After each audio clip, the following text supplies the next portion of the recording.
I don't consider myself a hero. I'm just a product of naval aviation training and put in the same circumstances other guys could and did what I did, and some even more. So naval aviation training, that's what made us what we did.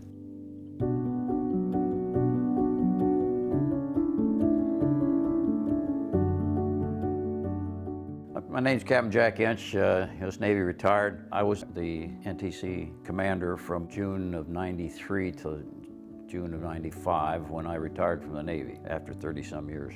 I took command from a fellow POW of mine who I knew, Captain Rod Knutson, on June of '93. A joyous occasion. This was my second shore command. I had been commanding officer of NAS Key West before that. And before that, I had a F-14 fighter squadron I was command of. So I was not new to being in command. 1 month after I took over, the announcement came out that the base would be closed. The mission we had here was service schools and the recruit training. We trained recruits, boot camp, and then we also had a number of schools. After they got out of boot camp, they would go to their first school before they went to the fleet. Those were still operational, so we had to continue to do that. But then we had a second mission, was that the base closure. So we finished out what recruits we already had in the pipeline.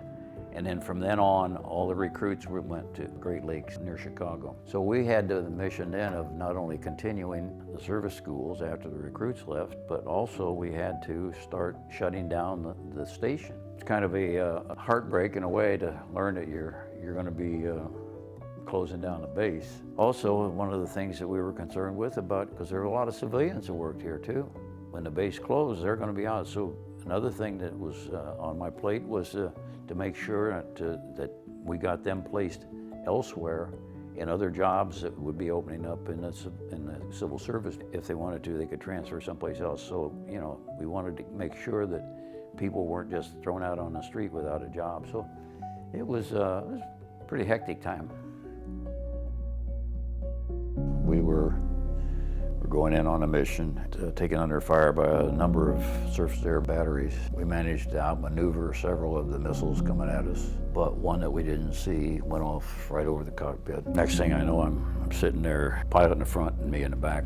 I looked down, and shrapnel in the shards of the canopy had partially severed my left thumb. You probably don't notice I came back from war a little short-handed, so to speak. I remember screaming into the ICS intercom system, "Mike, can we get to the water, Mike?" Because we were just about 10 miles in by that time. Looked up through the cockpit and I saw that Mike was kind of slumped forward in the cockpit and he wasn't flying that airplane. We were going about 400 miles an hour and heading down about 3,000 feet. So I reached down with my good hand, got us out of the airplane. Training kicks right in. I looked up to see, make sure my parachute was open, and I'm floating down and I'm trying to get my radio so I could make a radio call to a wingman to let him know that I was alive. That was important to be, shouldn't they know that you were a POW or that you were alive when they got you. I looked down and the high-speed ejection had caused my arms to flail, dislocated both elbows and pushed them up inside each arm like that, so I couldn't use my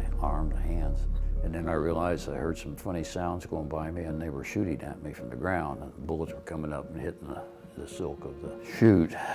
And so I pretty much thought, well, you know, I'm in your hands, God. But luckily, I wasn't in the chute that long, or else they were bad shots or a combination of both. And they didn't hit me. I landed in a rice paddy, went underwater, fought my way up, scooted over until I could prop my head against one of the walkways. Water around me kept splashing and they were still shooting at me. And said my prayers and said, you know, here I come, God. This shooting stopped. They came slashing through, pulled me out, stripped me down to all my equipment, down to my underwear. They put me in this room, 12 by 12 or something. Had a desk, a stool, and a chair, a waste can in the corner for your potty. And then for the next 3.5 days, around the clock, the guards would come in and jerk me off on the floor, make me sit on a stool. And the interrogator officer would come in and sit at the chair. And name, rank, serial number, date of birth, that's all you're required to give. I'd give that, and they would ask more questions. They wanted to know various things, military-wise and everything. I said, I can't tell you that, blah, blah, blah. So that would go on for a while. So finally, at the end of that, I was delirious at some points. Blindfolded me, took me out to a medical facility someplace, strapped me down to a table. The doctor came in, took the bandage off of there, looked at it, got a scalpel and amputated my thumb. No anesthetic, no nothing. I'd like to say that I pulled a John Wayne and said, "Hey, Pilgrim, what are you doing there?" And I didn't. I screamed bloody murder. My God. I said, "Please, please, anesthetic, please. Pain, pain." I returned with the last group of POWs in 29 March 1973. So I was there for 7 months, from shoot down to return. And then spent 9 months getting put back together at Naval Hospital Balboa up here. Proved to the Navy that I could still operate everything I needed to in the back seat of a fighter. Got back on flight status. And my first assignment after that was I was the XO Top Gun for 2.5 years. And I had my own F-14 squadron as command, and then went on to various other things. And finally came to NTC for my last tour and retired out of here. That was it.